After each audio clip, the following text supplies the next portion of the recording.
কারণ নিরাশের দল বিএনপি না, হতাশার দল বিএনপি না। বিএনপি অস্ত্র হাতে যুদ্ধ করে সেক্টর কমান্ডারের দল, সেই দলের সদস্য আমরা। আগামীতে যেই সরকার গঠন করুক, আমাদের প্রত্যাশা থাকবে আর যেন হাসিনার মতো ফ্যাসিস্ট এই দেশে জন্মগ্রহণ না করে। পৃথিবী বাংলাদেশে যতদিন থাকবে ততদিন এই নামটাও থাকবে। কারণ অহংকারী ছিল না, দুর্নীতি ছিল না, বিশ্বের দরবারে একজন গ্রহণযোগ্য রাষ্ট্রপতি হিসাবে পৃথিবীর সেই বড় বড় নেতাদের কাছেও গ্রহণযোগ্য হয়ে উঠেছিল। তার স্ত্রী বাংলাদেশে যখন এই চক্রান্তর শিকার হয়ে জিয়াউর রহমানকে কালুরঘাটের স্বাধীনতা ঘোষণা করার পর দেশ পরিচালনা করলেন, ঠিক তারা পরেই চট্টগ্রাম সার্কিট হাউসে নির্মমভাবে হত্যা করলেন। হাল করলো কে? বেগম খালেদা জিয়া। অনেকে হাসলো, আমি দেখতাম, আমি তখন ছোটখাটো ঠিকাদারি করতাম। অনেক নির্বাহী প্রকৌশলী, এক্সিকিউটিভ ইঞ্জিনিয়ার, তত্ত্বাবধায়ক প্রকৌশলী, superintendent engineer, additional chief engineer, এদের সাথে সম্পর্ক ছিল। বলতো না কিছুই করতে পারবো না। খালেদা জিয়া পুত্রবধূ, এমন এক রাষ্ট্রপতির স্ত্রী যেখানে কোনো দুর্নীতি ছিল না, স্বজন প্রীতি ছিল না, সেই ঘরে তার থেকে উনি এসে রাজনীতি করতে পারবেন? দেখুন আল্লাহর কি রহমত। বাংলাদেশে এমন একটি নেত্রী উনি তৈরি হয়েছেন যিনি আপসীন নেতৃত্ব উপাধি পেয়ে বাংলাদেশের স্বৈরাচারের বিরুদ্ধে লড়াই করে গণতন্ত্র এনে দিয়েছেন। তারই সন্তান তারেক রহমানকে নিচ্ছিন্ন করতে চেয়েছেন, তারই সন্তান তারেক রহমানকে পঙ্গু করে দিতে চাইছেন, তার এক ছোট সন্তানকে বিদেশের মাটিতে তাকে জীবন শেষ করতে দিয়েছেন, শেষ হয়ে গেছে। তবু মনোবল এই নেত্রীর ভাঙে নাই। এই নেত্রীর সাহসিকতার কারণেই গণতন্ত্র, শাহাবুদ্দিনের নির্বাচন, তারপরে 91 থেকে 96 পরবর্তী অবস্থা আর কিছু বলার প্রয়োজন নাই। বাংলাদেশে যে স্বৈরাচারের পতন, যে স্বৈরাচার জীবনটা শেষ করে দিয়েছে মানুষের, শেখ হাসিনার 16 বছরের শাসনে সকল কিছু ধ্বংস হয়ে গেছে। মায়ের বুক কালো করে দিয়েছে, আয়না ঘর তৈরি করেছে, গণতন্ত্রকে 1 মিনিটে হত্যা করে দিয়েছে।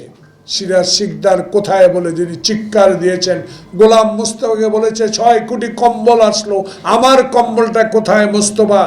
আমি রাতে শুতে পারি নাই, ডানে চোর বামে চোর, বিছনায় চোর। তারও নির্মম ইতিহাস ঘটে গেল। কিন্তু বাংলাদেশের ইতিহাসে এমন এক ব্যক্তি আল্লাহ পাক আমাদের হাতে তুলে দিয়েছেন, জিয়ার খালেদার স্বপ্ন তারেক রহমান 10,000 মাইল দূর থেকে বসে প্রতিদিন প্রতিনিয়ত রাত সকাল দুপুর বাংলাদেশের অগণিত বিএনপির নেতা কর্মীদের খবর রেখেছে, দলকে সংগঠিত করেছেন, 31 দফা দিয়েছেন, সাহস হারান নাই।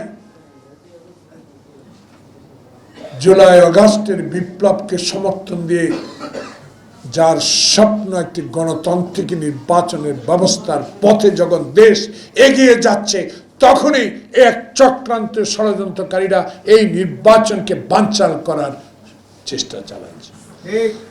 তারা এখনো সচিবালয়ে, তারা এখনো বিভিন্ন জেলায়, তারা এখনো বিভিন্ন উপজেলায়।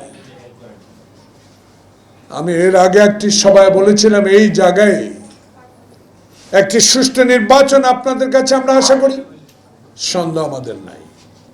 কিন্তু এই সন্দেহ দূরীভূত করতে হলে অচিরে এদের তালিকা প্রকাশ করে আগামী যেদিনে নির্বাচন হোক ফেব্রুয়ারিতে, সেই নির্বাচনের আগে এদেরকে সরাইতে হবে।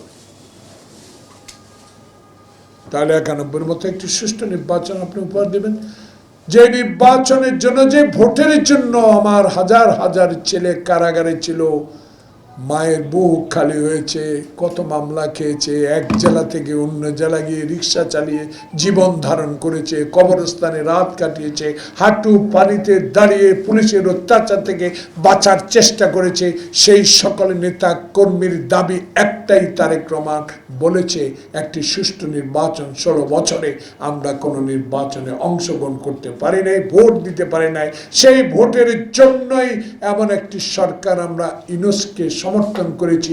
এই ইউনূস সরকারি দেশে আমার ভোট আমি দিব দিনে রাতে না। সেই ভোটের মাধ্যমে ইনশাল্লাহ বাংলাদেশের মানুষ, বাংলাদেশ জাতীয়তাবাদী ও সমমনা দল যারা রাস্তায় সড়কে হাসিনার অত্যাচার সহ্য করে আন্দোলন করেছে, সেই সকল দলকে ভোট দিয়ে ইনশাল্লাহ একটি সরকার তারেক রহমানে গঠন করতে পারবেন এই বিশ্বাস। অপরাজয় বাংলা, নিরাশ হওয়ার কিছু নাই, কারণ নিরাশের দল বিএনপি না, হতাশার দল বিএনপি না। বিএনপি অস্ত্র হাতে যুদ্ধ করে সেক্টর কমান্ডারের দল, সেই দলের সদস্য আমরা। আমরা নিরাশ হই না। অপরাজয় বাংলা, আসুন ইনশাল্লাহ।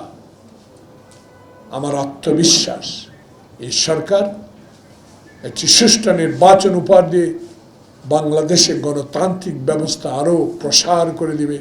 আগামীতে যেই সরকার গঠন করুক, আমাদের প্রত্যাশা থাকবে আর যেন হাসিনার মতো ফ্যাসিস্ট এই দেশে জন্মগ্রহণ না করে।